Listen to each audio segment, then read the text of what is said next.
AP మహిళలకు good news, ఉచిత bus date fix. AP ప్రభుత్వం మహిళలకు శుభవార్త చెప్పింది. ఆగస్టు 15 నుంచి మహిళలందరికీ ఆర్టీసీ బస్సుల్లో ఉచిత ప్రయాణం కల్పించనున్నట్లు ప్రభుత్వం ప్రకటించింది. ఈ మేరకు రాష్ట్ర రెవెన్యూ రిజిస్ట్రేషన్ మంత్రి అనగాని సత్యప్రసాద్ అధికారికంగా వెల్లడించారు. ఏపీలో టీడీపీ, బీజేపీ, జనసేన కూటమి అధికారంలోకి వస్తే మహిళలకు ఉచిత బస్సు ప్రయాణం కల్పిస్తామని హామీ ఇచ్చిన సంగతి తెలిసిందే. అలాగే కూటమి ప్రభుత్వం అధికారంలోకి వచ్చిన వెంటనే పెన్షన్లను పెంచుతూ నిర్ణయం తీసుకుంది.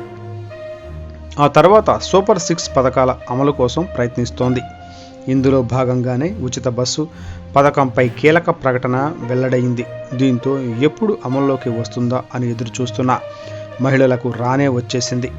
ఇప్పటికే తెలంగాణ, కర్ణాటక రాష్ట్రాల్లో ఉచిత బస్సు ప్రయాణం అమలులో ఉంది. దీంతో ఏపీ అధికారులు ఈ 2 రాష్ట్రాల్లో పర్యటించి పథకం అమలవుతున్న తీరును పరిశీలించారు. ప్రధానంగా జీరో టికెట్ విధానంపై 2 రాష్ట్రాల్లో అధ్యయనం చేశారు. ఇందులో భాగంగానే రాష్ట్రంలో ఉన్న పరిస్థితులు, రూట్లకు అనుగుణంగా ఈ పథకాన్ని అమలు చేయాలనే అంశంపై అధికారులు ఫోకస్ పెట్టారు. ఇప్పటికే ఓ నివేదిక సిద్ధం చేసినట్లు తెలుస్తోంది.